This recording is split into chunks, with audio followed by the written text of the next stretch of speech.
Fidel Castro was born on August 13, 1926, in Biran, a town in the eastern province of Oriente, Cuba. His father, Angel Castro, was originally from Galicia, a region in northern Spain. Angel came to Cuba in the early 1900s as part of the Spanish military, aiming to suppress Cuba's push for independence. After Cuba gained its independence in 1898, Angel returned briefly to Spain, but emigrated permanently to Cuba in 1905. Angel Castro built a successful agricultural business, employing over 300 workers on sugar plantations and establishing strong connections with American companies operating in Cuba. Fidel grew up in a family that was relatively wealthy compared to many others in Cuba at the time. Angel had 5 children with his first wife, Maria Argota, before their marriage ended. He then had 7 more children with Lena Ruz, who was first a servant on his farm and later became his wife. Fidel and his younger brother Raul, who would later become his closest political ally, were among these children. Although Fidel was born out of wedlock, which carried a stigma during that time, he spent his childhood living among the children of plantation workers, many of whom faced extreme poverty. These early experiences exposed Fidel to the harsh realities of economic inequality and shaped his views on the struggles of the working class. Fidel Castro's childhood was marked by a mix of privilege and struggle. Despite being the son of a wealthy landowner, Fidel grew up in an environment that exposed him to the hardships faced by sugar plantation workers. His father, Angel Castro, ensured that Fidel was raised among the workers, which gave him first-hand insight into the inequality and poverty that many endured. These early experiences likely influenced his later political ideologies. At the age of 6, Fidel and his older siblings, Ramon and Angela, were sent to Santiago de Cuba to begin their education. Despite his father's wealth, Fidel and his siblings lived under poor conditions with a tutor who struggled to provide them with the basic necessities. These circumstances further deepened Fidel's understanding of social disparity. Interestingly, Fidel was not baptized until he was 8 years old in 1934. His baptism was primarily arranged so he could attend La Salle, a boarding school. Later, he was enrolled in Dolores School, a Jesuit-run institution in Santiago, and eventually at El Colegio de Belén, another Jesuit school in Havana. Although Fidel showed a strong interest in history and geography, he was not particularly outstanding in academics. However, he excelled in sports and was named Havana's most exceptional athlete of his age group in 1943 and 1944. Fidel's achievements included excelling in baseball, basketball, high jump, and middle distance running. These formative years took place during a time of significant political and social unrest in Cuba, which left an indelible mark on Fidel's perspective. His exposure to inequality, combined with his education, laid the foundation for the revolutionary path he would pursue in the future. During Fidel Castro's early years, Cuba was a country plagued by political corruption and instability. After gaining independence from Spain in 1898, Cuba's government faced numerous challenges in establishing a stable and democratic political system. Over the decades, the island was marked by weak institutions, rampant bribery, and the dominance of powerful elites who controlled much of the nation's wealth. American businesses also had significant influence over Cuba's economy, with large investments in sugar plantations and other industries. This created a system where American interests dictated much of the country's economic policies, further widening the gap between the wealthy elite and the impoverished majority. The 1930s brought additional turmoil when the Cuban military began intervening in politics. The revolt of the sergeants in 1933 led to a shift in power, with Sergeant Fulgencio Batista emerging as a major figure. Batista initially served as president from 1940 to 1944, but continued to exert influence over the country even after leaving office. By the time Fidel Castro began to form his political beliefs, Cuba's government was seen as a symbol of inequality and exploitation. The widespread dissatisfaction with the status quo laid the groundwork for the revolutionary sentiments that would later take root. In 1945, Fidel Castro began studying law at the University of Havana, where his political instincts started to take shape. The university, like much of Cuban society at the time, was rife with corruption and violence. Armed gangs operated openly on campus, reflecting the broader lawlessness across the country. These conditions created an environment where Fidel's interest in social justice and activism flourished. Castro became involved in student protests against the widespread corruption in Cuba's political system. His anti-American sentiment also began to emerge during these years. He joined the Committee for the Independence of Puerto Rico, a group advocating for the neighboring island's freedom from the United States. Fidel viewed the United States' control over Puerto Rico as part of a larger pattern of exploitation in Latin America. Fidel's activism gained him some attention in Cuban newspapers, and he developed connections with left-wing political groups, such as the Insurrectional Revolutionary Union. However, his outspoken nature and bold actions did not always lead to leadership roles. He ran for student office several times, but was often defeated. Despite these setbacks, Fidel's university years were critical in shaping his revolutionary ideology. They provided him with a platform to criticize the government and develop his ideas about how to bring about political and social change in Cuba. Fidel Castro's first steps into revolutionary activities began during his university years and expanded in the late 1940s. In 1947, he left the University of Havana briefly to join a campaign aimed at overthrowing the right-wing government of Rafael Trujillo in the Dominican Republic. Trujillo's regime, like Fulgencio Batista's in Cuba, was supported by the United States, further fueling Fidel's anti-American sentiment. Castro was part of a group of about 1,200 rebels who departed Cuba with the goal of ousting Trujillo. However, the mission was a failure. The combined forces of the United States, Cuba, and the Dominican Republic quickly dismantled the operation. Fidel managed to escape capture by jumping overboard into shark-infested waters, an act that marked his first direct encounter with armed rebellion. Following this failed expedition, Castro deepened his involvement in revolutionary circles. In 1948, he traveled to several Latin American countries, including Panama, Venezuela, and Colombia, to connect with left-wing groups. During this time, he played a significant role in organizing the Pan American Students' Conference in Bogotá, Colombia, which opposed right-wing regimes across the region.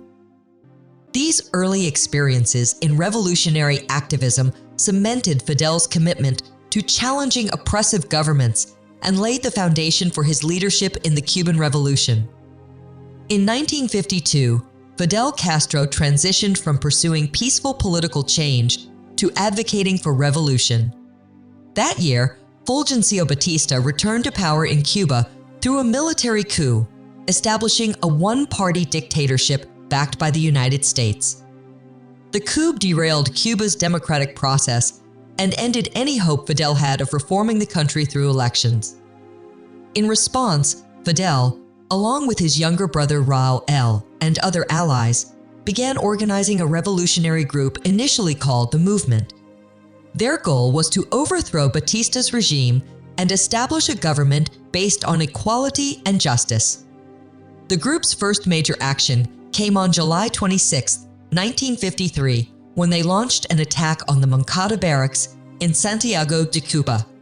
The assault involved around 100 rebels and was intended to inspire a nationwide uprising.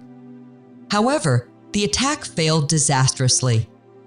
Batista's forces killed nearly half of the rebels, and many others, including Fidel, were captured.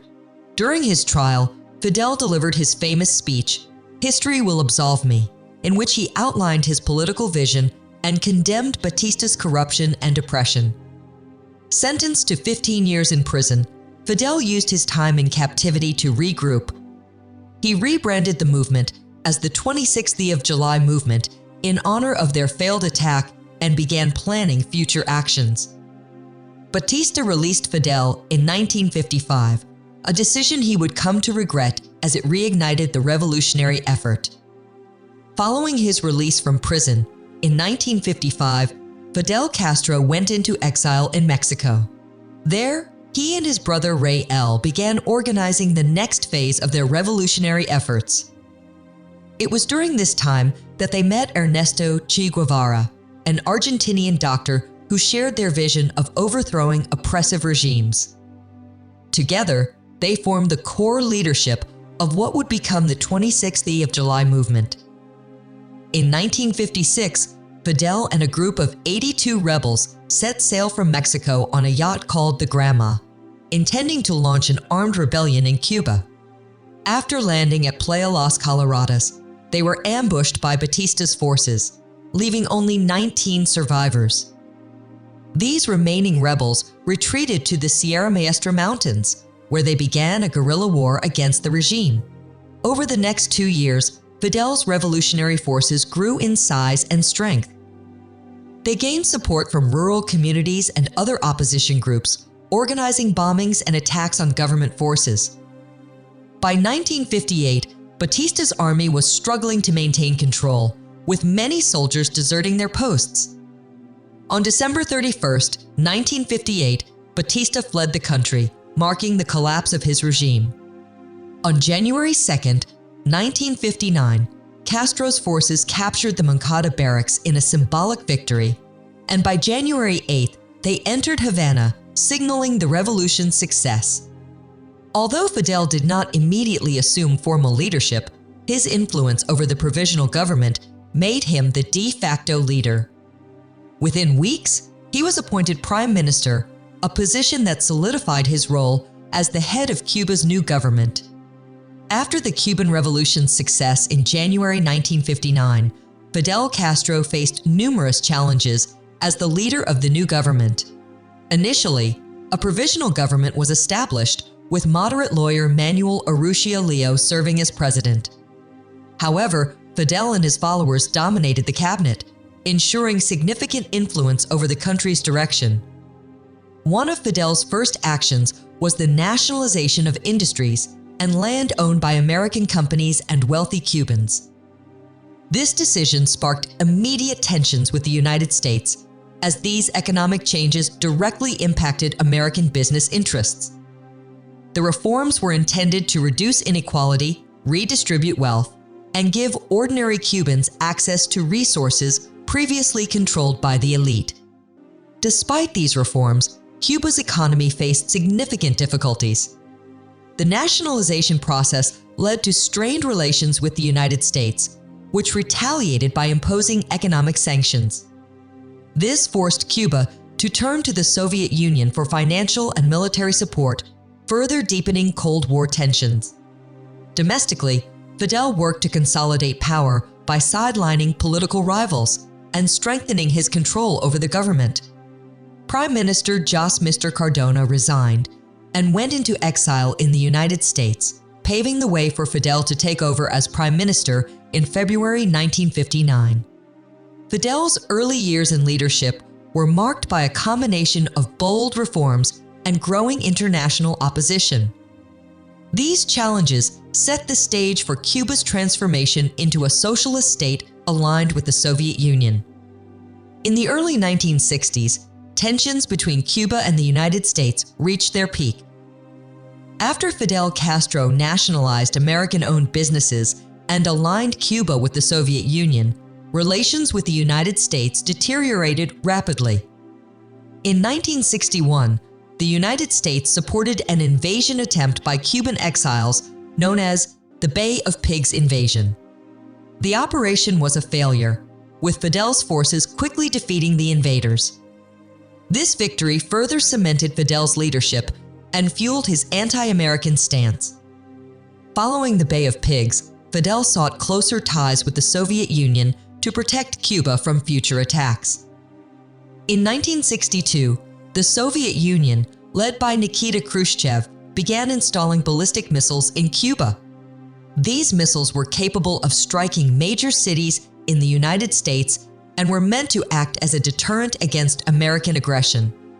The discovery of these missile sites by a United States reconnaissance plane in October 1962 triggered the Cuban Missile Crisis, a 13-day standoff between the United States and the Soviet Union. President John F. Kennedy responded by imposing a naval blockade around Cuba and demanding the removal of the missiles.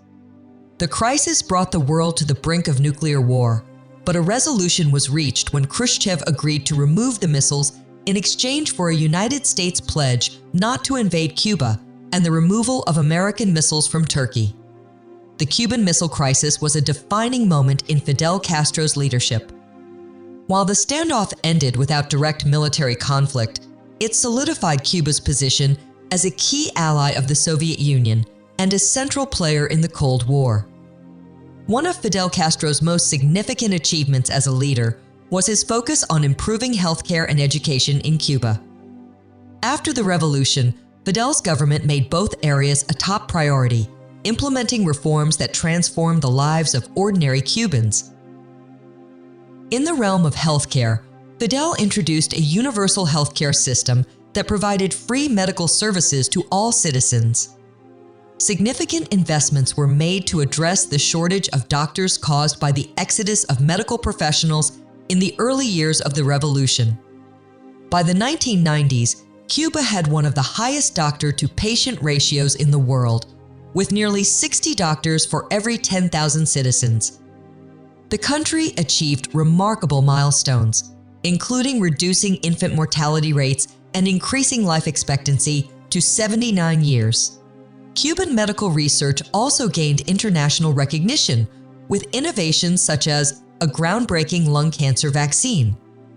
In education, Fidel's government launched a nationwide campaign to eradicate illiteracy. By the year 2000, over 97% of young Cubans were literate. The state nationalized all schools and universities, providing free access to education at all levels. Institutions like the University of Havana became globally recognized, and Cuba became known for its progressive approach to equal access for women in education. These advancements in healthcare and education became hallmarks of Fidel's legacy, showcasing the potential of socialism to improve social services even amid economic challenges. Fidel Castro played a significant role on the international stage, particularly in supporting revolutionary movements in Africa and Latin America.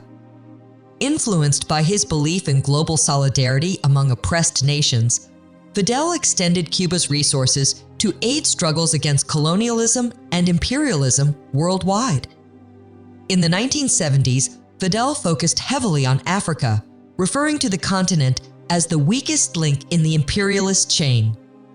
One of Cuba's most prominent involvements was in Angola, where a civil war erupted following the country's independence from Portugal. Fidel sent hundreds of military advisors and thousands of troops to support the Communist People's Movement for the liberation of Angola against Western-backed forces. By 1991, over 370,000 Cuban troops and 50,000 civilians had served in Angola as soldiers, doctors, and aid workers. Cuba's involvement extended beyond Angola. Fidel also supported revolutionary efforts in countries like Somalia, Madagascar, and Ethiopia. This assistance demonstrated Cuba's commitment to spreading socialism and opposing imperialism, even at significant economic cost. Fidel's support for African liberation movements earned him respect among leaders like Nelson Mandela, who praised Cuba's efforts against apartheid. However, these actions also drew criticism, particularly from Western nations, for intervening in conflicts outside Cuba's borders. Fidel's international engagements highlighted his vision of Cuba as a global leader in revolutionary movements, further solidifying his place in history as a champion of anti-imperialism. The 1990s marked one of the most challenging periods for Cuba under Fidel Castro's leadership. Following the collapse of the Soviet Union in 1991, Cuba lost its primary economic and political ally. The subsidies and trade agreements that had sustained the Cuban economy for decades suddenly disappeared, plunging the nation into a severe economic crisis. This period, referred to as the special period in time of peace, was characterized by widespread shortages of essential goods, including food, fuel, and medical supplies. The country's gross domestic product declined by nearly 40%, and electricity shortages became common.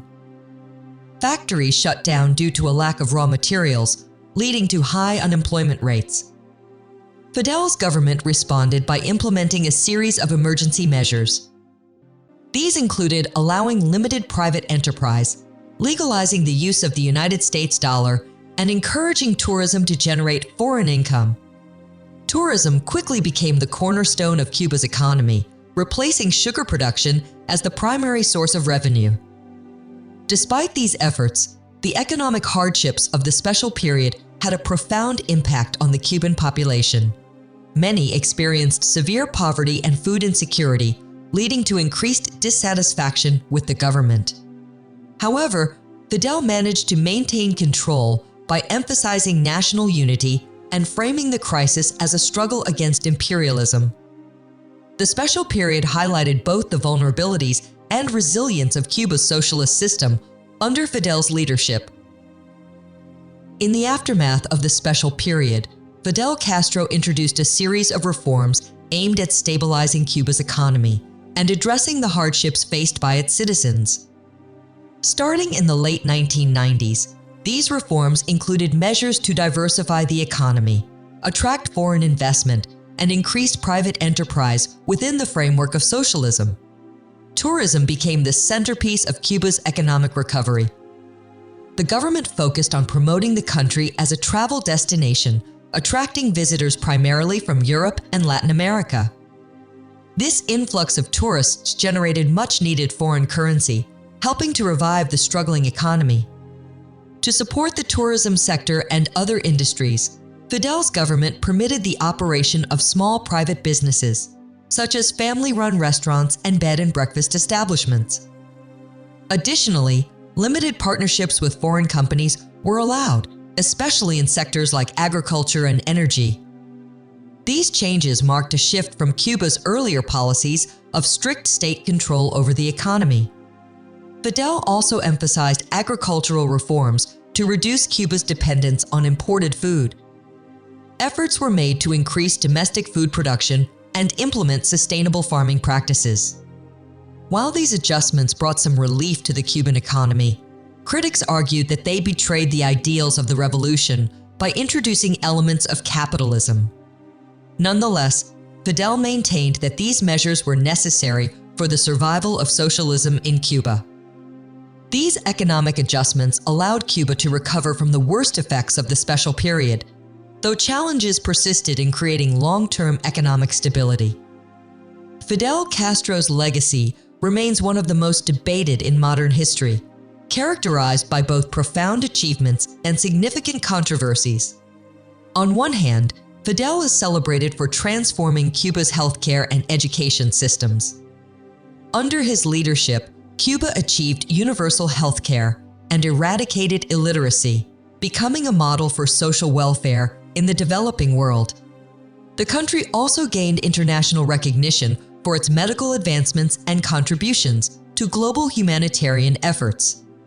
On the other hand, Fidel's government was marked by authoritarianism and suppression of dissent. Political opponents were imprisoned or exiled, and press freedom was severely restricted. Many Cubans fled the country, seeking opportunities and freedoms elsewhere, particularly in the United States. Economic challenges, partly due to the United States embargo and partly due to internal mismanagement, also cast a shadow over Fidel's leadership. Fidel's alignment with the Soviet Union during the Cold War made Cuba a key player on the global stage, but it also entrenched the nation in geopolitical conflicts. His influence extended beyond Cuba as he supported revolutionary movements worldwide, earning both admiration and criticism. Fidel Castro's legacy is one of complexity. Was he a visionary leader who championed social equality? Or was he an authoritarian ruler who suppressed freedoms? What do you think about Fidel Castro? Was he a nationalist patriot who liberated his people? Or was he another dictator who oppressed them? Let us know your thoughts in the comments. Don't forget to like, share, and subscribe for more insightful content. Thank you very much for watching.